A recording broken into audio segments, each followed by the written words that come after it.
Assalamualaikum warahmatullahi wabarakatuh.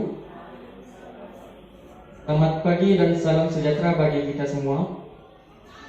Saya hormati Bapak Kepala Sekolah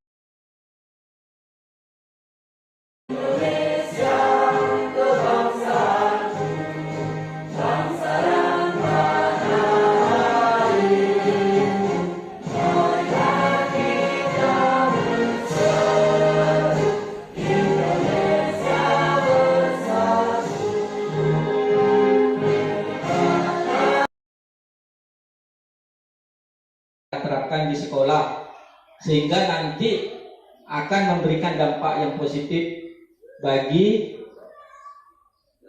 pendidikan. Jadi saya harapkan kepada guru-guru, mungkin guru terutama guru SMP Negeri 2 Toba. Selamat pagi untuk kita semua. Selamat pagi. Oke, semangat Bapak Ibu. Mudah-mudahan semangatnya masih terus membara, walaupun cuaca agak dingin-dingin gimana gitu. Baik, pertama-tama saya ucapkan puji dan syukur kehadirat Tuhan Yang Maha Esa atas berkat rahmat dan limpahannya kita bisa berkumpul di ruangan kelas ini dalam rangka berbagi apa yang telah saya dapatkan selama mengikuti guru penggerak, khususnya budaya positif. Nah, untuk lebih lanjut nanti kita akan bahas satu persatu. Tidak lupa saya ucapkan terima kasih kepada Bapak Kepala Sekolah SMP Negeri 2 Toba yang telah mengizinkan saya untuk melaksanakan in-house training pada pagi hari ini, beserta rekan-rekan guru yang telah banyak sekali memberikan dukungan sehingga bisa terlaksana hari ini dengan hampir tidak ada kendala. Bapak Ibu yang saya hormati, sebenarnya hari ini mau saya tampilkan fokus karena nanti berhubungan ada beberapa contoh dan video sebenarnya seperti itu. Berhubungan ada kendala sedikit pada gensetnya, jadi saya mohon maaf atas kekurangan ini, mungkin jadi tidak maksimal seperti itu Bapak Ibu. Baik, perkenalkan, nama saya Suhaimi, saya adalah guru bahasa Indonesia di SMP Negeri 2 Toba ini sejak tahun 2015. Kurang lebihnya 8 tahun sudah berada di sini, yang pada saat ini saya sedang melaksanakan pendidikan guru penggerak seperti apa yang disampaikan oleh kepala sekolah kami tadi, bahwa guru penggerak itu adalah program pemerintah yang tujuannya adalah untuk menciptakan generasi pemimpin-pemimpin yang mampu memimpin baik dari dirinya sendiri maupun di lingkungan di sekitarnya. Jadi itu untuk menjadi seorang pemimpin itu kita harus punya sadar diri dulu. Nah, maka dari itu guru penggerak itu memiliki moto itu tergerak, bergerak, kemudian menggerakkan. Nah, dalam posisi menggerakkan inilah saya mengundang Bapak Ibu untuk bersama-sama menggali ilmu. Artinya saya tidak menggurui, apalagi di sini sudah banyak yang guru-guru senior ya, Ibu Email ya. Rasanya saya ini seperti mengajar buaya berenang, Ibu. Ya. Di sini saya tidak bermaksud untuk menggurui, saya hanya berbagi apa yang saya sampaikan selama pendidikan guru penggerak yang sejauh ini sudah dilaksanakan dari bulan Oktober, November, Desember, dan Januari. Jadi selesainya itu sekitar bulan Juli tahun ini. Jadi judulnya 6 bulan, tapi ujung-ujungnya setahun juga pendidikannya Bapak Ibu. Baik Bapak Ibu yang saya hormati, hari ini ada beberapa materi yang menjadi sorotan saya pada tema khususnya budaya positif ini. Yang pertama itu ada di daftar menu itu, Bapak Ibu bisa lihat, cek sendiri.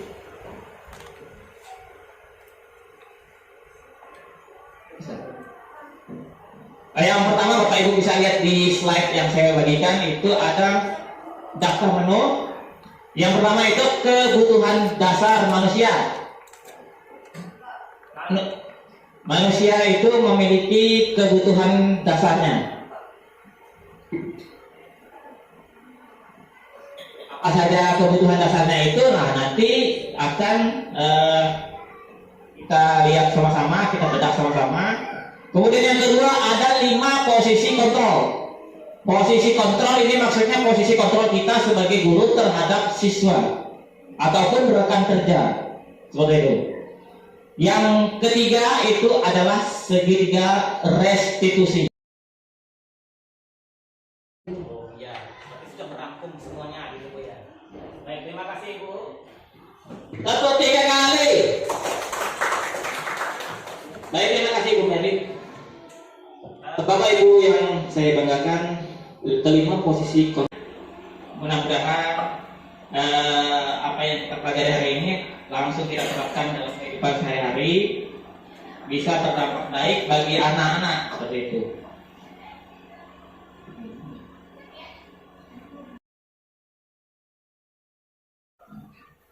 Singkat-singkat saja. Kalau sudah di kertas warna hijau, tuliskan bagaimana Ibu menangani biasanya masalah itu. Nah, diapain biasanya? Singkat saja. Ini hanya sebagai refleksi kita saja. Saya tidak akan menilai mana yang salah, mana yang benar. Enggak, ini tidak akan saya nilai. Hanya sebagai refleksi kita saja. Sudah sejauh mana kita mampu menangani masalah siswa. Sudah Bapak Ibu? Baik, yang kertas terakhir nanti baru kita isi.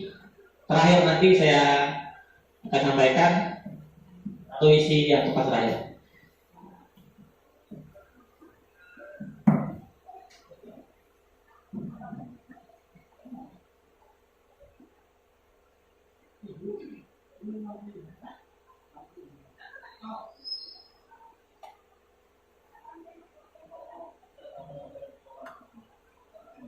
Baik Bapak Ibu yang saya hormati, kita masuk ke dalam materi selanjutnya, yaitu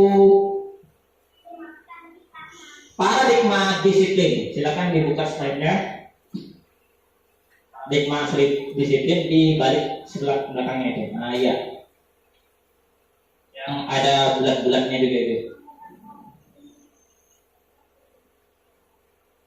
Nah Bapak Ibu, selama ini paradigma disiplin dalam kehidupan sehari-hari kita itu kita maknai sesuatu yang sangat menyeramkan seperti itu. Anak harus disiplin. Jadi sudut pandang anak itu, disiplin ini adalah sesuatu yang menyeramkan. Padahal disiplin ini adalah sesuatu yang seharusnya dilakukan dengan senang hati, bukan unsur paksaan. Nah, bagaimana cara kita membuat disiplin diri anak itu agar anak merasa dia tidak terbebani? Nah, nanti kita belajar lebih lanjut. Kita akan bedah satu persatu. Benarnya Bapak Ibu yang saya hormati, tujuan dari disiplin positif adalah menanamkan motivasi pada murid-murid untuk menjadi orang yang mereka inginkan, menghargai diri sendiri dan nilai-nilai yang mereka percaya. Jadi dari mereka, untuk mereka, dan akhirnya kembali kepada kepentingan mereka. Seperti itu. Nah, dalam penerapannya, mereka itu tentu memiliki motivasi. Motivasi ini untuk sekolah itu seperti apa? Dia ingin menjadi, disebut dengan cita-cita. Kalau kali ini biasa disebut motivasi diri. Kalau anak itu sudah memiliki kesadaran diri, dia akan melakukan dengan senang hati. Bapak Ibu pernah lihat? Oh Bu, Pernah nggak Bapak Ibu lihat anak itu melakukan sesuatu itu dengan senang hati tanpa paksaan, padahal itu menurut kawan-kawannya itu tidak baik. Misalnya si A merokok, tapi anak itu sekarang sudah berubah tidak merokok. Pernah nggak Ibu melihat kejadian seperti itu? Pernah nggak Bu? Pernah kan? Pasti pernah, tapi tidak semua. Itu contoh kecilnya. Anak itu sudah sadar kalau dia tidak melakukan hal tersebut dengan kesadaran. Itu yang dimaksud disiplin tadi. Sebenarnya disiplin itu mendisiplinkan diri atas kemauan diri, atas motivasi diri untuk melakukan hal tersebut. Kebajikan-kebajikan yang bersifat universal itu syukur-syukur semuanya bisa dijalankan. Jadi contoh kecil tadi saja seperti itu.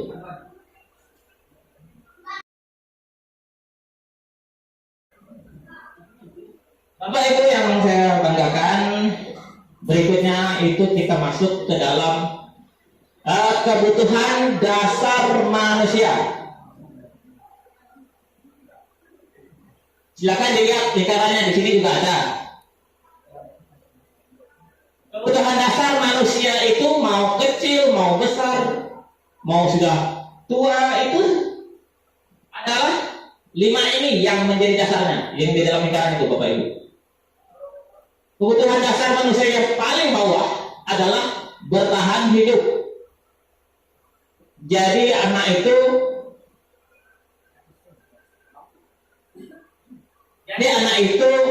bertahan hidup itu memerlukan makanan, apalagi Bu? Minuman, apalagi? Apalagi Pak? Bertahan hidup, untuk bertahan hidup perlu apa Pak? Perlu rumah, dan segala sesuatu yang menunjang untuk kehidupannya bisa berlanjut hidupnya, kesehatan seperti itu. Itu yang paling mendasar. Yang kedua itu adalah kasih sayang. Kebutuhan dasar manusia kasih sayang. Setiap manusia pasti ingin disayangi, tanpa terkecuali murid-murid kita. Posisi kontrol kita terhadap siswa, di mana yang baik dan mana yang kurang baik, nanti kita lihat satu persatu setelah pesan-pesan berikut ini.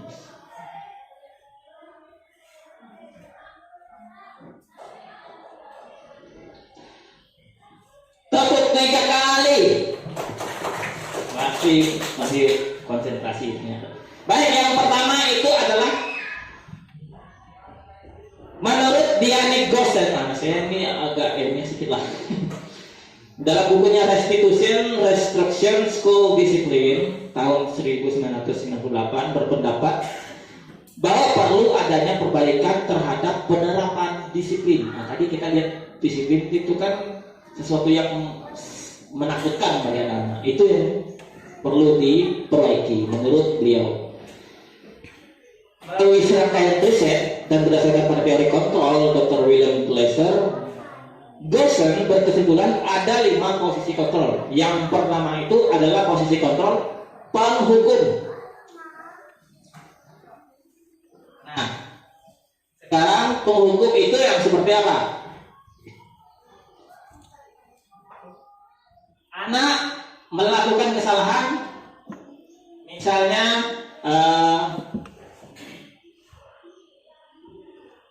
apa ya? Misalnya mengeluarkan bajunya tidak rapi. Kamu kenapa tidak rapi? Cuci ke sana.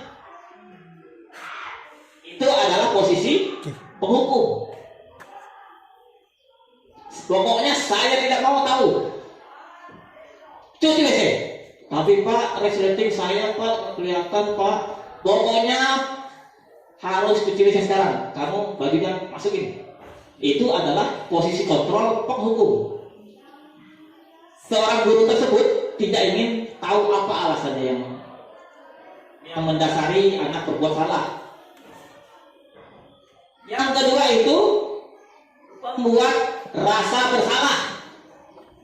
Nah, biasanya guru-guru yang membuat rasa bersalah ini guru-guru yang tidak pernah teriak-teriak. Tidak. Pembuat rasa bersalah ini justru guru yang baik. Anak melakukan kesalahan ini. Kamu kok gitu sih, Nak? Kamu udah kasihan ya sama ibu. Nanti ibu dimarahin kepala sekolah loh. Nah, itu. Jadi buat rasa bersalah seperti itu. Ayo dong, cepat pungut sampahnya. Nanti bapak dimarahin kepala sekolah. Kamu mau bapak menangis dimarahin kepala sekolah? Nah, seperti itu. Itu adalah guru yang berada pada posisi kontrol, pembuat rasa bersalah. Saya yakin seumur hidup ibu, baik itu guru ibu dulu, SD, SMP, SMA, ataupun ibu mengenal kawan, pasti melihat kawan-kawan yang seperti itu atau guru ibu yang seperti itu, ya kan? Oh, bapak ibu ingat lagi, oh guru ini berarti berada posisi kontrol ini, contohnya. Yang ketiga itu posisinya sebagai teman. Nah ini biasa guru-guru muda nih. Yang begini ya. Ini ibu ini mau nggak jadi teman-teman murid-murid? Mau. Hanya tersenyum saja, saya jadi malu. Posisi teman ini begini bapak ibu. Guru itu sering berkolaborasi sama anak-anak. Lakukan apapun. Ayo sini kita lakukan ini bersama-sama. Aktif, biasanya yang guru yang seperti ini aktif. Nah, ayo kita membersihkan lapangan yuk, ayo sama-sama. Kalau misalnya anak berbuat salah, jangan gitulah. Kita tahu sama tahu ya, itu kan tak bagus.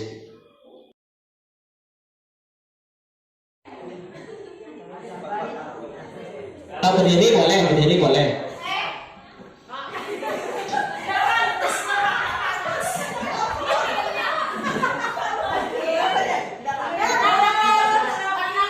Jadi kita sedang melaksanakan simulasi penanganan murid yang bermasalah dalam angka menerapkan langsung segitiga restitusi.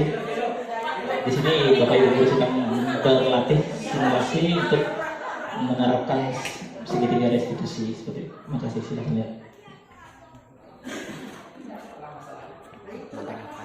Selanjutnya simpel aja. Ayo. Saya lihat nih, saya nggak menilai. Nah, SD kan banyak masalah, anak-anak KPK-nya apa? Ya, terserah mau SMP.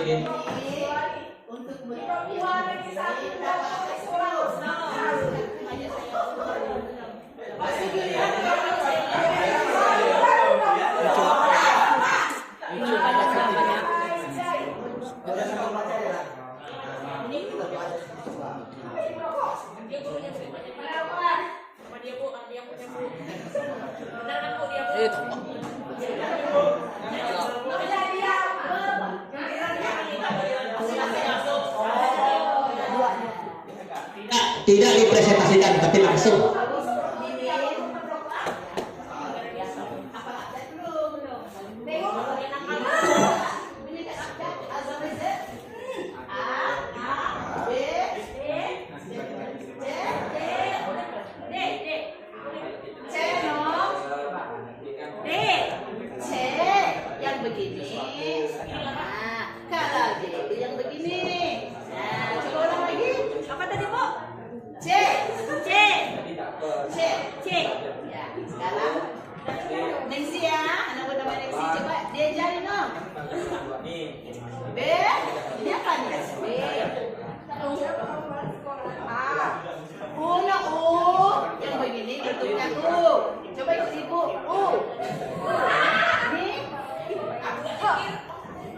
Yang kayak begini namanya T. Coba T. Nih. Ya. Coba ulang lagi. Lupa ya? Ini B. Ikut ibu ya. Ini N terbalik, ini U. Ya. begini, C, A. Ibu ya, coba Deja ya. B, U, Bu, A, Ta. Coba dihafal Deja. Bu, Ta. Coba ulang lagi. B, U, Bu, T, A, Ta. Buta. Buta.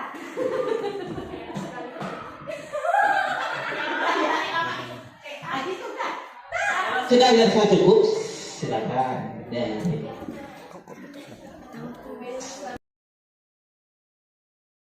Baliknya. Oke. Apa yang terjadi tadi?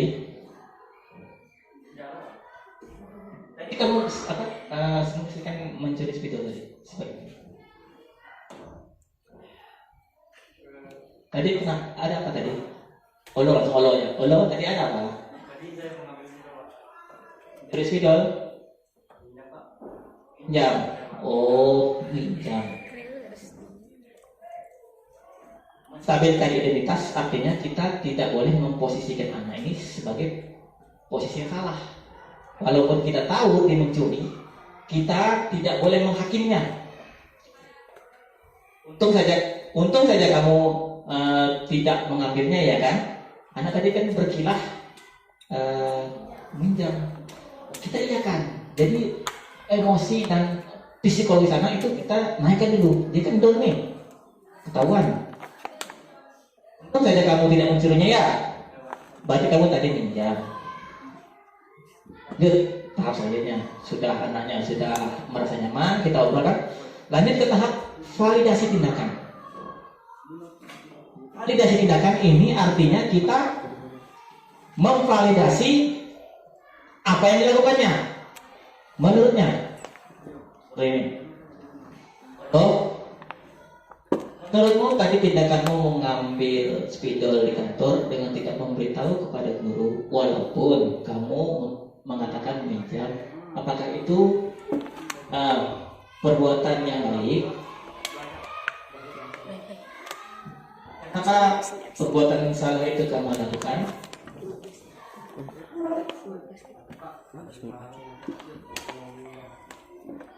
Begitu. Memvalidasi artinya tadi anak itu melakukan kesalahan, tanyakan kesadarannya, dia itu salah atau benar. Siapa tahu anak tadi melakukan itu dia tidak tahu ini salah, maka itu perlu validasi. Dalam diskusi inilah kita katakan kalau misalnya anak sudah tahu salah, nah kita beri dukungan. Nah misalnya seperti ini, nah kamu tahu kan itu perbuatan salah, jadi lain kali jangan dilakukan lagi. Kalau anak dia tahu salah, baru kita kasih tahu. Nah, yang kamu lakukan itu adalah hal yang tidak baik. Ini kan contoh anak tidak tahu apa. Misalkan kalau anak SD kan tidak tahu nih mana yang benar, mana yang salah. Jadi seperti itu. Itulah pada saat mau validasi. Itu jangan ada nada tekanan kepada anak, jangan ada judgement langsung menyalahkan. Boleh seperti itu. Kemudian menanyakan keyakinan. Nah, keyakinan ini kita tanyakan kepada anak. Biasanya kalau di sekolah ada peraturan sekolah kan? Terima kasih Allah, silakan kembali. Peraturan sekolah itu sebenarnya kurang tepat, kurang baik. Itu saya akan terapkan coba teman-teman untuk setiap kelas membuat keyakinan kelas. Kemudian keyakinan kelas ini yang menjadi keyakinan sekolah. Keyakinan sekolah kelas ini adalah yang biasa Bapak Ibu kenal peraturan. Namun kalau dalam peraturan itu cenderung menggunakan kalimat yang negatif. Tidak dilarang merokok, tidak boleh terlembab, dilarang tidur di kelas. Itu kalimat negatif semuanya Bapak Ibu. Walaupun tujuannya ya seperti itu. Kita ubah tadi dilarang tidur kelas, diganti dengan apa? Fokuslah dalam belajar. itu kita sepakati dengan siswa. Kita di kelas akan melakukan atau menentukan keyakinan kelas. Apa saja yang harus kita lakukan? Apa saja yang aturan yang kita sepakati bersama? Kita buat tempel di kelas tuh. Jadi nanti kalau sewaktu-waktu anak melakukan kesalahan, tinggal balikkan. Sesuai enggak dengan keyakinan kelas kita yang kamu lakukan? Seperti itu. Yang membuat kita sama-sama kemarin enak kita. Jadi bukan posisi penghukum kita, karena sepakat deal. Keyakinan kelas ini deal sama-sama. Jadi kalau sebagai penghukum itu kan kita tidak ada kesepakatan. Anak pokoknya gini aja, lah dihukum aja, gitu. Di keyakinan kelas itulah akan terlihat peraturan-peraturan. Jadi peraturan-peraturan kan tetap di sekolah seperti biasanya seperti itu. Itu sudah tidak digunakan lagi di era khususnya IKM ini. Karena Merdeka Belajar itu menuntut kita untuk siswa agar menjadi lebih merdeka seperti itu. Anak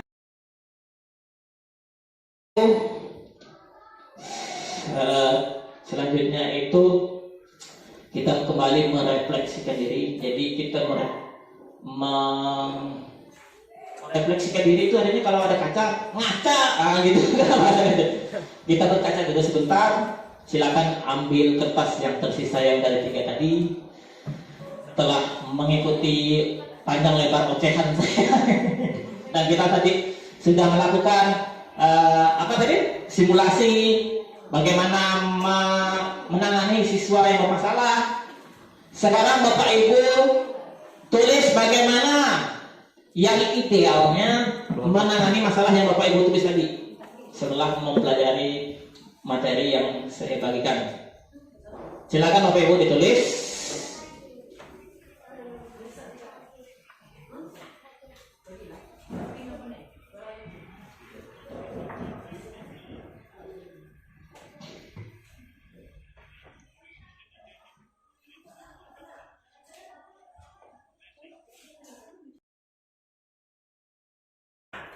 Baik, Bapak Ibu, kalau yang sudah silakan. Saya akan menyampaikan kesimpulan atau konklusi kita pada hari ini. Yang pertama, Bapak Ibu, pada dasarnya kita tidak bisa memaksakan kehendak kepada anak.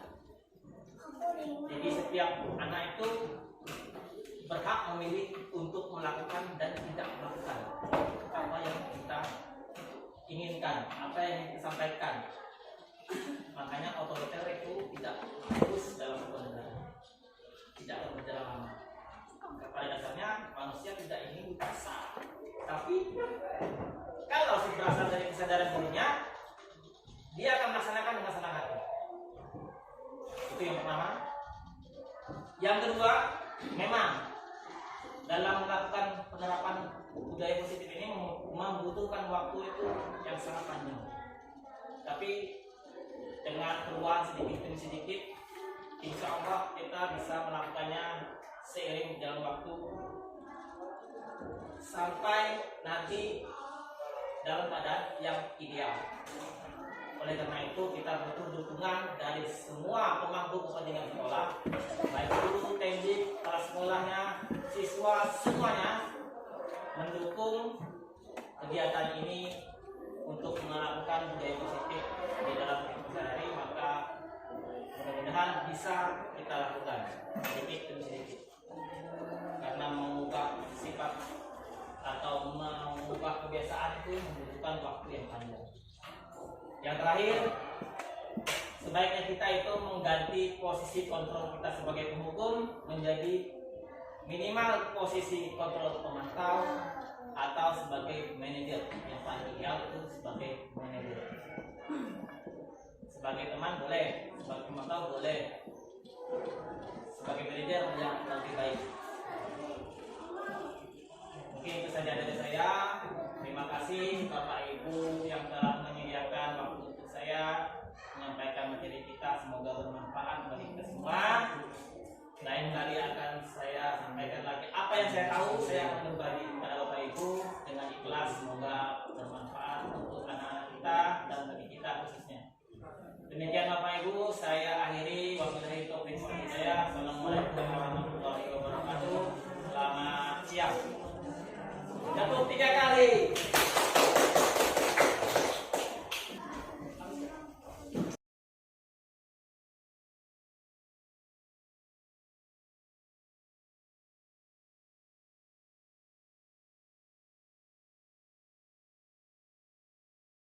Selamat siang Bapak.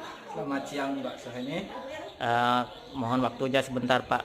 Ya. Sebagai kepala sekolah, bagaimana tanggapan Bapak tentang pelaksanaan kegiatan pada hari ini?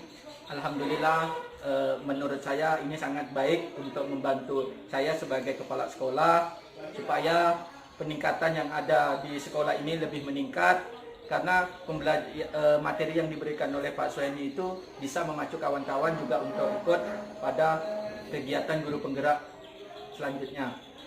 Baik, selanjutnya mungkin ada arahan atau sumbang saran dari Bapak terhadap kegiatan saya selanjutnya.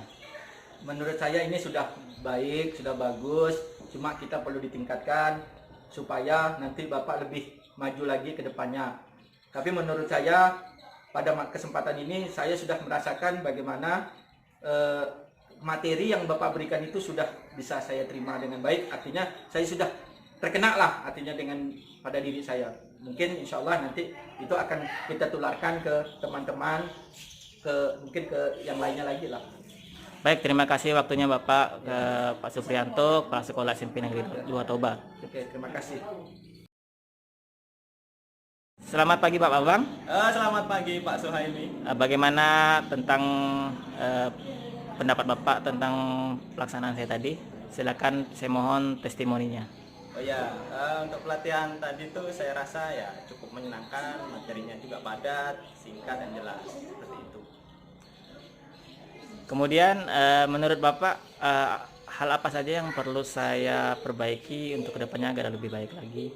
Mungkin pesertanya bisa ditambah lagi biar lebih meriah gitu, mantap. Ya, nanti kita berarti dari segi peserta Pak ya. Ada lagi yang lain mungkin Bapak?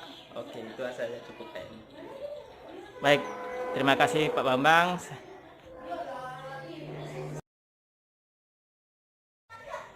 Baik, Assalamualaikum warahmatullahi wabarakatuh.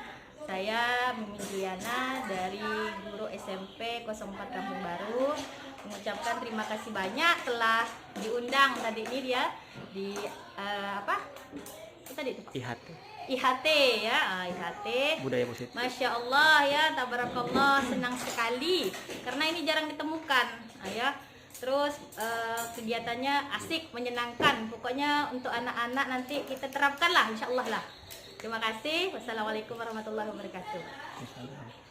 Nanti kalau misalnya ada waktu kembali diundang lagi kami, ataupun kami yang mengundang Bapak untuk nanti di kegiatan kami. Biasa kan KKG ya, mudah-mudahan panjang umur, murah rezeki, amin ya rabbal alamin. Terima kasih.